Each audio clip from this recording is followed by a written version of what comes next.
আমাদের নানা মত থাকবে, নানা ধর্ম থাকবে, নানা রীতিনীতি থাকবে, কিন্তু পরিবার এক।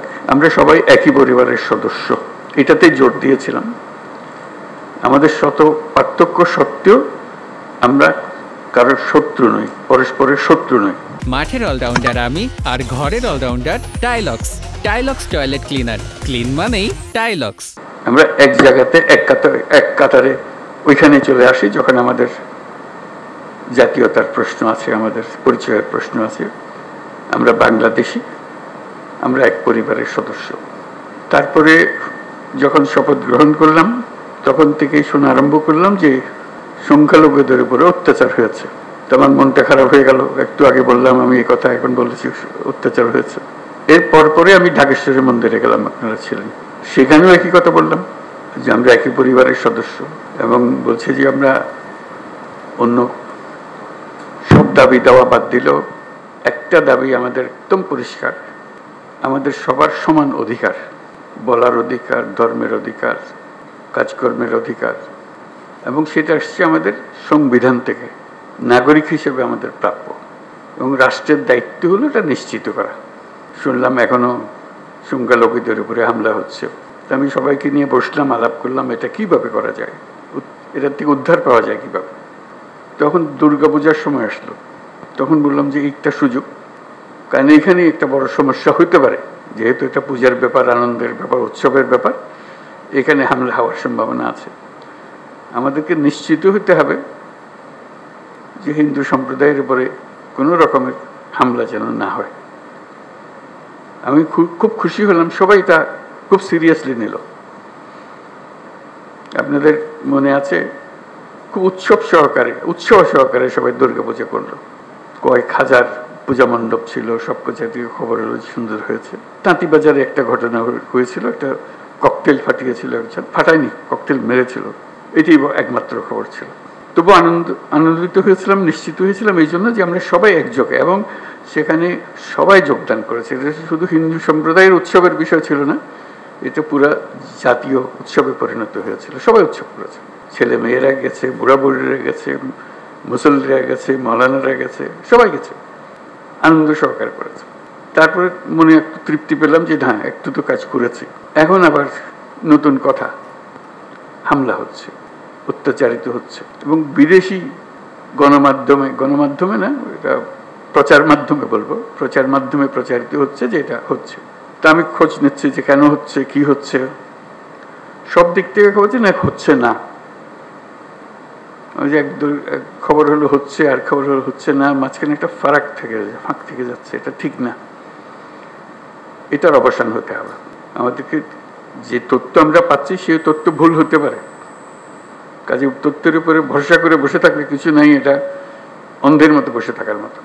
আমাদেরকে ভেতরে গিয়ে দেখতে হবে প্রকৃত ঘটনাটাকে। তথ্যের মধ্যে গরমিল কেন? তা কি ওরা যা বলছে সেটা মিথ্যা প্রচার? আমরা যা বলছি সেটা মিথ্যা প্রচার? সত্যটা কোথায়? এই সত্য, প্রথম কথা হলো আমাদের লক্ষ্যের মধ্যে কোনো ফারাক নেই, কোনো গোলমাল নাই, এটা আপনাদেরকে নিশ্চিত করা। এবং তথ্যগুলো কিভাবে আমরা পাবো, ঘটনা ঘটছে সেটা আমাদের জানা। প্রকৃত তথ্য, অনেক সময় সরকারি তথ্যের উপরে ভরসা করা যায় না, কর্তা যা চায় সেভাবেই বলে দেয়, আসলটা মন খুলে বলতে চায় না, তো যেহেতু কর্তা নারাজ হবে তাতে। আমরা আসল খবরটা জানতে চাই, কিভাবে জানতে চাই, এবং সেই প্রক্রিয়াটা প্রতিষ্ঠিত করতে চাই। এটা শুধু আজকের দুদিনের গোলমালের কারণে একটু চঞ্চল হয়ে কথা বলছি তা না, প্রকৃত পক্ষে এটা স্টাবলিশ করতে চাই যে ঘটনা ঘটতে পারে। এটা এত বড় একটা দেশের মধ্যে কত রকমের কাণ্ড, তার মধ্যে একটা কাণ্ড হয়ে গেলে তাৎক্ষণিকভাবে যেন খবরটা পাওয়া যায় এবং সেটা সমাধান করা যায়। যে দিক থেকে দোষী তাকে বিচারের আওতায় আনতে হবে, এটাই হলো সরকারের দায়িত্ব।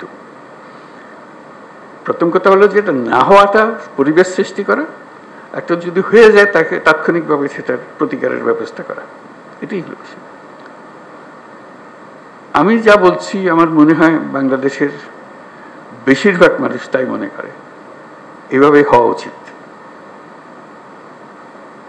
যে আমরা যেহেতু এক পরিবারের মানুষ, কাজে এক পরিবারের মানুষ হিসেবে আমাদের সামগ্রিক দায়িত্বটা যেন আমরা পালন করতে পারি, সেই পারিবারিক দায়িত্বটা আমরা যেন সম্পন্ন করতে পারি। সেখানে তথ্যটা হলো বড় বিষয় এবং প্রতিকার। একটা হলো তথ্য, একটা হলো প্রতিকার। আমি পেলাম তথ্য, প্রতিকার পাচ্ছে না, এটা সমাধান করতে হবে। সমস্যা হয়ে গেলে সেটা সমাধান করতে হবে। সেই সমাধানটা আমরা কিভাবে করবো? আজকের আলোচনা এটা খোলাখুলি আলোচনা, সবাই আলাপ করব। আমাদের লক্ষ্যের মধ্যে কোনো গোলমাল নেই। এখন এই তথ্য প্রবাহটা কিভাবে হবে, দোষীকে কিভাবে ধরতে হবে, যাতে করে অন্যরা মেসেজটা পেয়ে যায় যে এখানে গোলমাল করে সুবিধা হবে না, বিপদে পড়বে। তার পরিবার জেনে যায়, তার প্রতিবেশী জেনে যায় যে সে ধরা পড়ছে, এবং ভবিষ্যতে কেউ উৎসাহিত না হবে। এরকম এক বাংলাদেশ আমরা করতে চেয়েছি, সেটার নামেই আমরা নতুন বাংলাদেশ বলেছি, এবং আমরা এটাতে বিশ্বাস করি। এটা শুধু কথা দিয়ে আপনাদেরকে সন্তুষ্ট করে আজকের মতো বিদায় নিলাম, ওরকম না। এটা করতে হবে এবং দ্রুত করতে হবে। এটা ভবিষ্যতে একদিন হবে, এটা কথা বলে লাভ নেই।